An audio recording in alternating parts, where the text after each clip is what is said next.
Hello दोस्तों, मेरा नाम सतीश यादव है और आप लोग देख रहे हैं मेरा चैनल आदर्श कोचिंग सेंटर। दोस्तों, इससे पिछले वाले वीडियो में हम आप लोग के लिए क्लास 8 का साइंस के चैप्टर नंबर 5 तक क्वेश्चन आंसर के साथ कंप्लीट करा दिए हैं। आज के इस वीडियो में हम लोग एक नए सिरे से क्लास 8 का चैप्टर नंबर 6 साइंस का स्टार्ट करेंगे, जिसका नाम है घर्षण के कारण। हम लोग इसको लाइन बाई लाइन पढ़ेंगे, समझते चलेंगे कि क्या क्या इस चैप्टर में दिया हुआ है और उससे सीखते चलते हैं। तो आगे देखिए, यहाँ पे दिया क्या गया है। दिया गया है कि खिलाड़ी द्वारा मैदान में गेंद लगाए गए किक के कारण गेंद गतिशील हो जाती है। यानी खिलाड़ी जब मैदान में गेंद पर किक मारता है तो गेंद क्या हो जाती है, गति में आ जाती है। आप देखेंगे कि गेंद की गति में क्रमशः ह्रास होता है और अंततः गेंद विरामावस्था में पहुंच जाती है। यानी कि जब हम गेंद को गति में लाते हैं, किक मारते हैं, तो जाते जाते चलते चलते गति में चलते चलते एक समय ऐसा आएगा कि धीरे धीरे उसका गति बंद होने लगता है और वो क्या आ जाता है, विरामावस्था में आ जाता है। इसी प्रकार साइकिल का गति का अवलोकन कीजिए। पैडल से बल लगाना बंद कर देने के बाद साइकिल धीरे धीरे गति करना बंद कर देती है। इन अवलोकनों में आपने क्या पाया?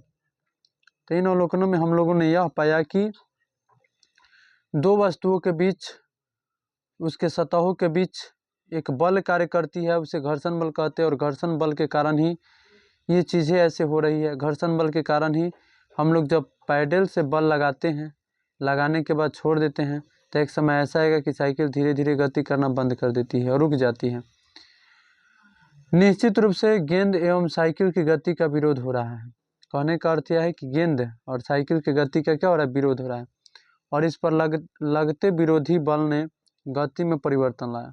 इस परिवर्तन का माप बल द्वारा की जाती है। इस बल को घर्षण बल कहते हैं। तो देखिए, यहाँ पे एक व्यक्ति जो है यहाँ पे क्या किया है कि गेंद को किक किया है, हाथ से गेंद को किक किया। कुछ समय ऐसा आया कि गेंद अपने आप रुक गया। यहाँ पे एक व्यक्ति है, साइकिल को पूरा पॉडिल मारा और फिर रोक दिया पॉडिल को। चलते चलते चलते चलते एक समय ऐसा आएगा कि साइकिल क्या हो जाएगा, रुक जाएगा। तो ये दोनों कंडीशन में इसके दोनों तलों के बीच एक विरोधी बल कार्य करता है। उसी बल को हम लोग बोलते हैं घर्षण बल। उस बल को हम लोग बोलते हैं घर्षण बल। तो जब दो सतहों के बीच विपरीत दिशा में लगने वाले बल को हम लोग क्या बोलते हैं, घर्षण बल बोलते हैं। आगे देखिए, बोल रहा है कि आइए घर्षण बल के एक अन्य क्रियाकलाप से जानिए। मेज पर लकड़ी का एक छोटा आयताकार टुकड़ा रखिए। टुकड़े को खिसकाने के लिए हाथ से बल लगाइए। पहले कम बल लगाइए। लगे बल के कारण टुकड़े में गति नहीं भी हो सकती है। अब बल क्रमशः बढ़ाते जाएं जब तक टुकड़ा खिसकने न लगे। जब आरोपित बल टुकड़े से हटा लिया जाता है, तब टुकड़ा गति करना बंद कर देता है। टुकड़ा क्या करना बंद कर देता है, गति करना बंद कर देता है। इसी क्रियाकलाप को टुकड़े पर विपरीत दिशा से दोहराइए। समान बल का मान रखने पर टुकड़े की गति पहले जैसा ही रहती है। आपने देखा कि बल की दिशा बदलने पर गति का विरोध हो रहा है। इस प्रकार आप कह सकते हैं कि मेज एवं लकड़ी के टुकड़े के सतहों के बीच का विरोध करने वाला एक बल लग रहा है। यही बल जो है घर्षण बल है। यही बल कौन सा बल है, घर्षण बल। तो जब दो सतहों के बीच जो विरोधी बल कार्य करता है उसे ही घर्षण बल कहते हैं। दुनिया का कोई भी वस्तु है, चप्पल से लेकर जूता तक का जो भी ये चीज़ें हैं, वो घर्षण बल के कारण ही खियाता है, या घर्षण बल के कारण ही उसमें जो होती है टूटने का क्षमता आती है। तो घर्षण बल बहुत ही क्या है, घर्षण बल बहुत ही लाभदायक भी है और बहुत ही हानिकारक भी है। घर्षण बल के कारण ही कोई भी वस्तु खिया जाता है। जैसे लोहे का कोई कील है, घर्षण बल के कारण क्या हो जाएगा, खिया जाएगा। लोहे का कांटी, लोहे का छड़ वगैरह सब चीज़ें, मशीन का पार्ट पुर्जा जो होता है, लोहे के जितना सारा पार्ट पुर्जा होता है, चाहे प्लास्टर हो, प्लास्टिक हो, रबर हो, ये सभी चीज़ें घर्षण के कारण ही क्या होता है, वो रगड़ के कारण ही खिया जाता है। आगे देखिए, इसमें दिया हुआ है कि इस प्रकार जब कभी एक वस्तु दूसरी वस्तु की सतह पर खिसकती है, तो प्रत्येक वस्तु द्वारा दूसरी वस्तु के सतह के समानांतर घर्षण बल आरोपित हो जाता है। प्रत्येक वस्तु पर घर्षण बल की उसकी गति की विपरीत दिशा में होती है। घर्षण बल हमेशा गति का विरोध बल है तथा कभी भी गति बढ़ाने में मदद नहीं करता है। तो याद रखना है कि घर्षण बल क्या होता है। घर्षण बल जो होता है हमेशा गति के विरोधी बल होता है। घर्षण बल हमेशा वस्तु के गति के विरोधी बल होता है।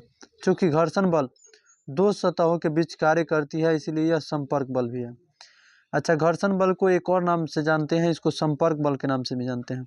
ये संपर्क बल के प्रकार हैं। संपर्क बल पिछले हम लोग चैप्टर में पढ़े हैं कि बल दो तरह के होते हैं, संपर्क और असंपर्क। संपर्क बल दो तरह के होते हैं, पेशीय बल, घर्षण बल। तो यहाँ पे घर्षण बल के लिए तो ऑटोमेटिक एक चैप्टर है यहाँ पे दिया हुआ है। तो घर्षण बल जो होता है दो सतहों के बीच कार्य करता है, इसलिए यह संपर्क बल भी है, क्योंकि दो सतहों के बीच संपर्क से ही काम कर रहा है ना। आगे देखते हैं, क्या सभी पृष्ठों एवं सतहों पर समान घर्षण बल लगता है? क्या यह पृष्ठों के चिकनेपन पर निर्भर करता है? आइए पता करें। घर्षण को प्रभावित करने वाला कारक, घर्षण को प्रभावित करने वाला कारक क्या क्या है? तो क्रियाकलापन। एक स्केल लीजिए, स्केल के सपाट सतह को छू कर देखिए, सतह कितनी चिकनी या रुखरी है, इसका अनुभव कीजिए।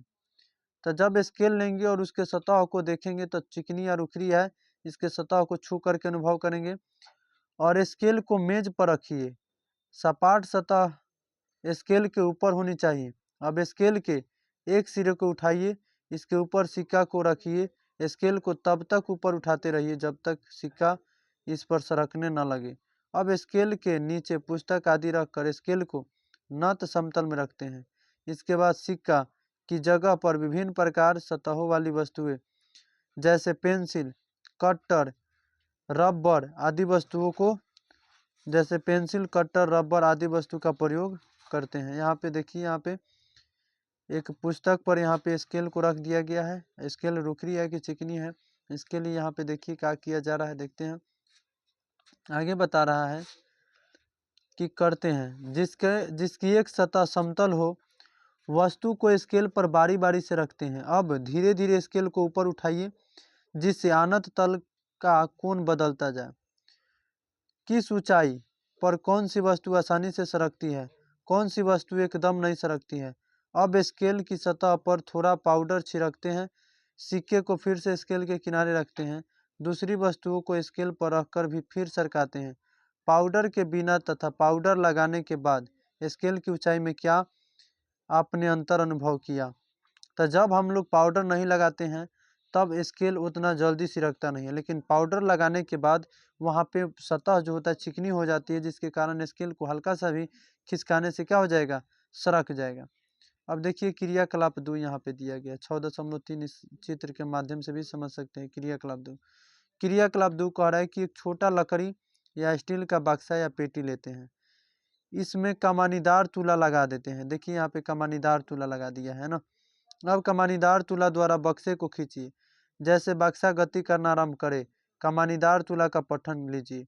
इससे आपको बक्से तथा फर्श के पृष्ठों के बीच लगने वाले घर्षण बल की माप प्राप्त होगी। यानी कि इस कमानीदार तुला से हम क्या कर सकते हैं कि जो लकड़ी है इसको खींचते क्रम में घर्षण बल कितना वजन के है उसका माप कर सकते हैं। तो ऐसे भी माप कर सकते हैं। आगे देखिए, आगे बोल रहा है कि अब बक्से पर पॉलीथीन का टुकड़ा लपेटिए और उपयुक्त क्रियाकलाप को दोहराइए। क्या इस स्थिति में भी कमानीदार तुला का पाठ्यांक पहली स्थिति जितना ही मिला या उससे आपके अंतर पाया? इस अंतर का क्या कारण हो सकता है?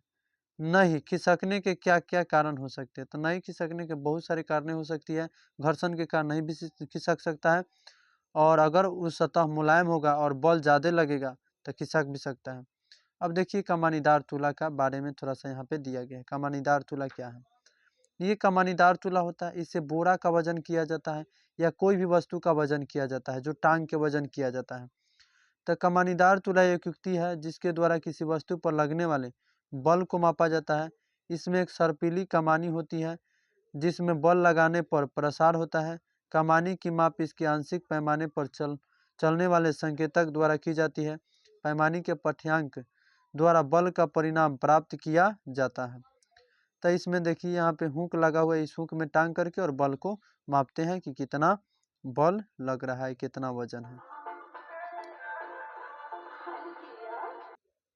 तो आगे देखिए, आगे है आगे दिया हुआ है क्रियाकलाप 3 वर्ग कक्ष का अनुभव। मैंने वर्ग कक्ष में एक गेंद कक्ष की सतह पर मेज एवं डेस्क के बीच लुढ़का दी। मैंने प्रत्येक कतार के बच्ची को बुलाया तथा उन्हें गेंद की गति मंद करने के लिए कहा। यानी यहाँ पे गेंद जो है ढलान पर रखा गया और प्रत्येक क्लास के बच्चा को बुलाया गया, बोला गया कि इस गेंद को क्या करे, इस गेंद को रोक ले। तक उन छात्रों ने गेंद के रास्ते में रुमाल बिछाया। किसी छात्र ने गेंद के पथ में कार्डबोर्ड का टुकड़ा रख दिया। किसी छात्र ने गेंद की गति के विरुद्ध मुंह से फूंककर उसकी गति कम करने की कोशिश की। और किसी छात्र ने क्या किया, किसी छात्र ने उसे हल्का छू कर गति कम करने की कोशिश की। किसी एक छात्र ने उसके पथ में नत समतल रख दिया। उसने अवलोकन किया कि गेंद जैसे ऊपर चढ़ी उसकी गति कम हो गई। मैंने बच्चों से कहा, आप गेंद की गति धीमी होने के कारण के बारे में सोचिए। अंततः गेंद अपने आप इस कारण से रुक गई कि गेंद तथा फर्श के बीच घर्षण बल कार्य कर रहे हैं। यानी जो यहाँ पे गेंद जो है इसके रास्ते में अगर कोई चीज रख दिया गया तो गेंद जो है उस फर्श और उसके बीच एक बल कार्य कर रहा है, उसे घर्षण बल कहते हैं। और गेंद जो है घर्षण बल के कारण ही रुक जा रहा है। आगे देखिए, आगे बोल रहा है कि उपयुक्त उदाहरण से आपने अनुभव किया कि घर्षण बल की उत्पत्ति संपर्क में आने वाले दोनों पृष्ठों की अनियमितताओं के कारण होता है। ऐसे पृष्ठ जो दिखने में बहुत चिकने लगते हैं उसमें भी बहुत सारी अनियमितताएं होती है। दो पृष्ठों की अनियमितताएं एक दूसरे के भीतर धंस जाती है। जब एक पृष्ठ पर दूसरे पृष्ठ पर गति कराना चाहते हैं तो अनियमितताओं के चलते दोनों पृष्ठ में एक दूसरे के साथ अंतः बंधन से बंध जाने के कारण गति हेतु कुछ बल का प्रयोग करना पड़ता है। और चिकने पृष्ठों की अपेक्षा खुरदरे पृष्ठों पर अनियमितताएं अधिक होती है। अतः पृष्ठ यदि खुरदरे हो तो घर्षण बल अधिक होता है। तो यह है घर्षण बल के बारे में। आगे देखिए घर्षण बल के बारे में और क्या बोल रहा है। आपने देखा कि दो पृष्ठों के बीच अनियमितताओं के अंतः बंधन के कारण घर्षण होता है। अंतः बंधन के कमजोर या मजबूत होने पर घर्षण में कमी या वृद्धि होती है। यानी कि दो पृष्ठों की अनियमितताओं के अंतः बंधन के कारण घर्षण होता है। अगर अंतः बंधन कमजोर होगा तो घर्षण कम हो जाएगी, अंतः बंधन मजबूत हो जाएगा तो घर्षण मजबूत हो जाएगी।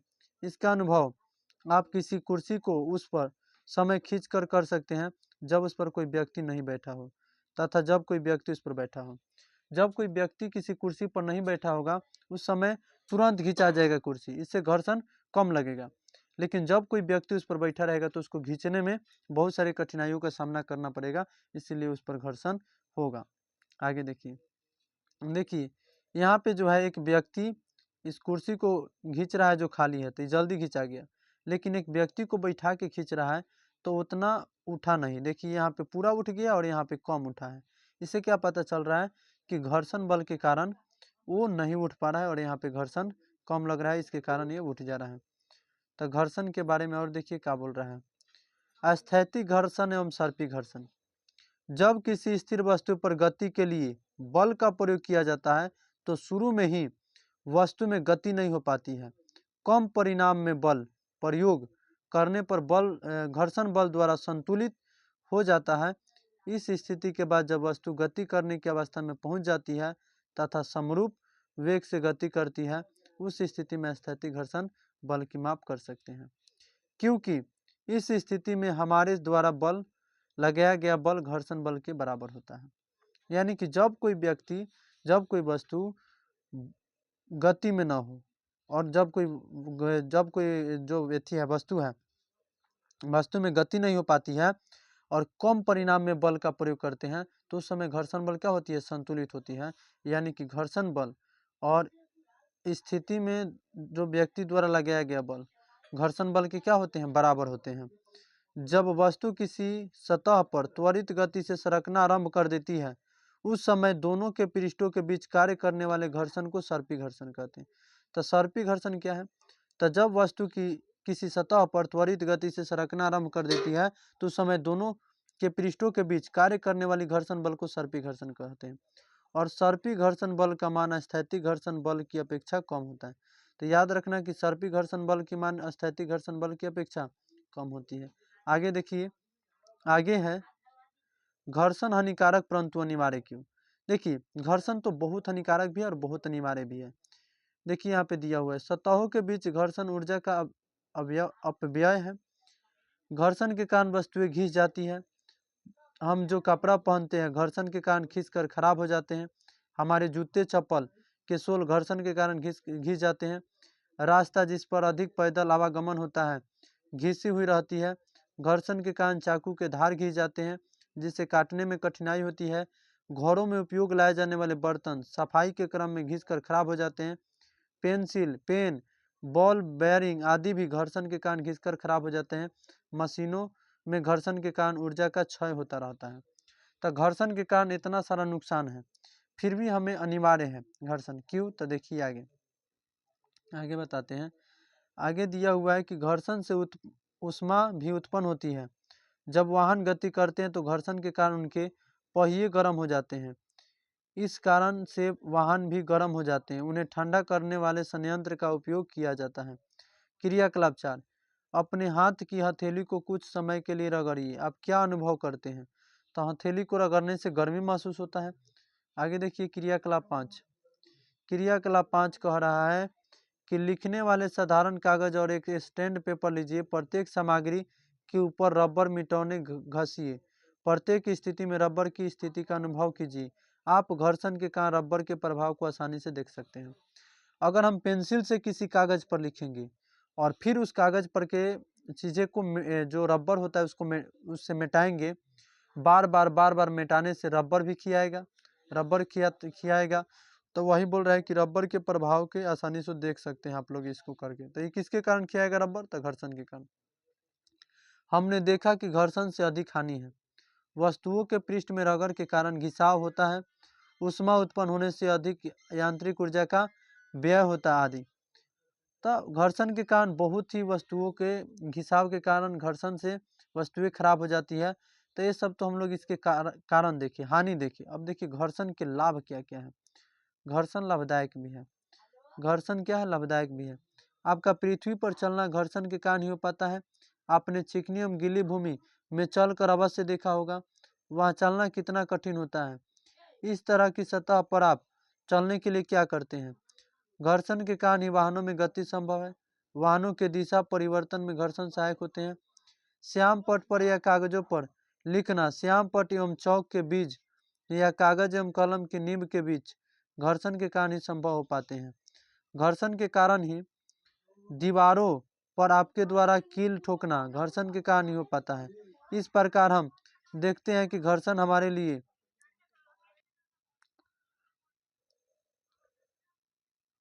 लिए अत्यंत आवश्यक है। घर्षण जहाँ हानिकारक है वही अत्यंत लाभकारी भी है। क्या आप बता सकते हैं कि पृथ्वी का वायुमंडल उल्का पिंडों से हमारी रक्षा कैसे करते हैं? आप ऐसी सतहों की कल्पना कीजिए जो घर्षण विहीन हो। एक सतह पर घर्षण विहीन गोलाकार वस्तुओं को फेंकने या गति कराने पर क्या होगा? यदि संसार घर्षण विहीन हो जाए यदि संसार घर्षण विहीन हो जाए तो क्या होगा? इस प्रकार घर्षण को हानिकारक भी मानते हैं और अनिवार्य भी माना गया है। क्योंकि अगर घर्षण नहीं रहेगा तो हम लोग एक जगह से दूसरे जगह नहीं जा पाएंगे। घर्षण नहीं रहेगा तो कोई वस्तु रुकेगा नहीं। घर्षण नहीं रहेगा तो कोई भी काम संभव नहीं हो पाएगा। बर्तन वगैरह साफ सफाई करना ये सब चीज़ें संभव नहीं हो पाएगा। घर्षण इसीलिए अनिवार्य भी है और घर्षण हानिकारक तो है लेकिन अनिवार्य भी है। ठीक है, आगे देखते हैं। घर्षण बढ़ना या घटना। घर्षण को बढ़ा भी सकते हैं और घटा भी सकते हैं। घर्षण को बढ़ाना या घटाना। आपने अपने घरों में औरतों को चूड़ी पहनते देखा होगा। चूड़ी पहनने में कठिनाई होने की स्थिति में औरतों अपने हाथ के अग्रभाग में तेल का प्रयोग करती है। जब चूड़ी छोटा रहता है, पहनने में कठिनाई होता है तो औरत हाथ में साबुन लगा लेती है या तेल लगा लेती है, फिर चूड़ी पहनती है। तो इससे क्या हो जाता है कि घर्षण कम हो जाता है और वो चिकनी हो जाती है जिसके कारण महिलाएं पहन सकती हैं। या किसी अन्य चिकने पदार्थ या अथवा पॉलीथीन हाथों पर लपेट लेती है। इस तरह यहाँ पर घर्षण को कम करने का प्रयास किया जाता है और जैसे ही घर्षण कम हो जाता है तो व्यक्ति क्या करता है? उसको पहन लेता है। आगे देखते हैं क्रिकेट के बारे में। क्रिकेट के खेल में बैट के हैंडल में रबर लगाते समय तेल अथवा चिकनी पदार्थ के प्रयोग आपने अवश्य किए होंगे। कैरम बोर्ड पर आप महीन पाउडर क्यों छिड़कते हैं? आपने ताला दरवाजे के कब्जों में तेल का प्रयोग क्यों किया होगा? साइकिल और मोटर के मैकेनिक को मशीन के गतिशील भागों के बीच ग्रीज का प्रयोग करते भी देखा होगा। तो देखिए, साइकिल या मोटरसाइकिल के बीच घर्षण को कम करने के लिए ग्रीस का प्रयोग करते हैं, जिससे क्या हो, घर्षण कम हो और वो तेज रफ्तार में चल सके, है ना। जब हम तेल, ग्रीस अथवा ग्रेफाइट को किसी गतिशील मशीन के पुर्जों यानी भागों के बीच लगाते हैं तो वहाँ इनकी एक पतली परत बन जाती है तथा गतिशील परतें सीधे ही एक दूसरे को रगड़ नहीं पाते हैं। अब आप क्या बता सकते हैं कि हम तेल, ग्रीस, ग्रेफाइट का प्रयोग क्यों करते हैं? इन पदार्थों को स्नेहक भी कहते हैं। तो स्नेहक का प्रयोग हम लोग इसलिए करते हैं कि वहाँ पे घर्षण को कम किया जा सके और वहाँ पे वस्तुओं को आसानी से चलाया जा सके। वर्ग कक्ष अनुभव, एक गेंद ले, इसे एक लंबे मेज या प्लेटफॉर्म पर रोल कराइए। आप कोशिश कीजिए कि कितने प्रकार गेंद लुढ़का सकते हैं। इस प्रकार घर्षण करने हेतु पृष्ठों की अनियमितताओं को घटा देते हैं। आगे देखिए, आगे है कि बॉल बेयरिंग के प्रयोग से भी घर्षण को कम किया जाता है। इससे रोलिंग घर्षण कम होता है। सतहों को चिकना करने से, स्नेहक के प्रयोग से एवं वस्तुओं के आकार को विशेष प्रकार से डिजाइन करने से घर्षण का मान घटता है। इस प्रकार वर्ग कक्ष में गेंद की गति कम करने तथा गेंद की गति को बढ़ाने के उपयोग में प्रयोग का प्रोजेक्ट बनाइए। क्या आप कोई ऐसी युक्ति कर सकते हैं जिससे घर्षण पूर्णतः समाप्त हो जाए? क्या आपने कभी सोचा है कि जूतों की सोल में खांच का प्रयोग क्यों किया जाता है? तो घर्षण को बढ़ाने के लिए जूते के सोल में खांच का प्रयोग किया जाता है। खांच फर्श से बेहतर पकड़ बनाते हैं, जिस कारण से चलने में आपकी सुरक्षा होती है। इस प्रकार वाहनों के टायर खांचदार होते हैं, जिससे सड़क में उनकी पकड़ बढ़ जाती है, अतः घर्षण बल भी बढ़ जाता है। तो घर्षण को बढ़ाने या घटाने के लिए हम लोग ऐसा करते हैं। आगे देखिए, आगे दिया है, आप लकड़ी का छोटा बक्सा लीजिए, इसे धक्का देकर गतिशील कीजिए। अब एक भारी द्रव्यमान के अर्थ में लकड़ी का बक्सा लीजिए, इसे गतिशील करके देखिए। किसी स्थिति में गतिशील करना आसान होता है, मतलब किस स्थिति में गतिशील करना आसान होता है? क्या द्रव्यमान का घर्षण पर असर पड़ता है? द्रव्यमान बढ़ाने से बढ़ जाती है। इस प्रकार हमने देखा कि घर्षण बल को आवश्यकता अनुसार बढ़ाया या घटाया जा सकता है। तो घर्षण को हम लोग बढ़ा भी सकते हैं और घटा भी सकते हैं। आगे देखिए, तरल घर्षण क्या है? तरल घर्षण, तो यहाँ पे देखिए तरल घर्षण दिया हुआ है कि वायु एवं द्रव को तरल पदार्थ कहा जाता है।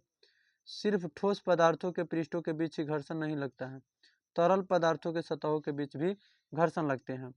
इस प्रकार हम कह सकते हैं कि तरल पदार्थों में गति करने वाले पदार्थों के पृष्ठ पर तरल पदार्थ द्वारा घर्षण बल आरोपित किया जाता है। तरलों द्वारा लगाए गए घर्षण बल को कर्षण भी कहते हैं। याद कीजिएगा इसको कि तरलों द्वारा लगाए गए घर्षण बल को क्या कहते हैं? कर्षण। क्या कहते हैं? कर्षण। तो यहाँ पे इंपॉर्टेंट पॉइंट्स है कि कर्षण क्या है। तो तरलों द्वारा लगाए गए घर्षण बल को कर्षण कहते हैं। किसी वस्तु पर लगने वाला घर्षण बल उसकी तरल के सापेक्ष गति पर निर्भर करता है। घर्षण बल वस्तु की आकृति तथा तरल की प्रकृति पर निर्भर करता है। विरल माध्यम की अपेक्षा सघन माध्यम में घर्षण बल का मान अधिक होता है। यानी घर्षण बल का मान जो होता है विरल माध्यम की अपेक्षा सघन माध्यम में अधिक होता है। आगे देखिए, ये हमारा चैप्टर खत्म हो गया। अब हम लोग क्या सीखे? तो यहाँ पे दिया हुआ है, इसको थोड़ा सा हम लोग पढ़ लेते हैं कि हम लोगों ने क्या क्या सीखा। तो हम लोगों ने सीखा कि घर्षण संपर्क में रखे दो पृष्ठों के बीच सापेक्ष गति का विरोध करता है। यह दोनों पृष्ठों पर कार्य करता है। यानी घर्षण जो होता है संपर्क में रखे दो पृष्ठों के बीच सापेक्ष गति का विरोध करता है और यह दोनों पृष्ठों पर कार्य करता है। घर्षण संपर्क के दो पृष्ठों की प्रकृति पर निर्भर करता है।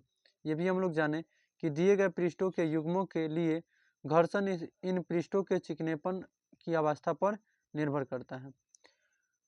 घर्षण इस बात पर निर्भर करता है कि दोनों पृष्ठ एक दूसरे को कितना बलपूर्वक दबा रहे हैं।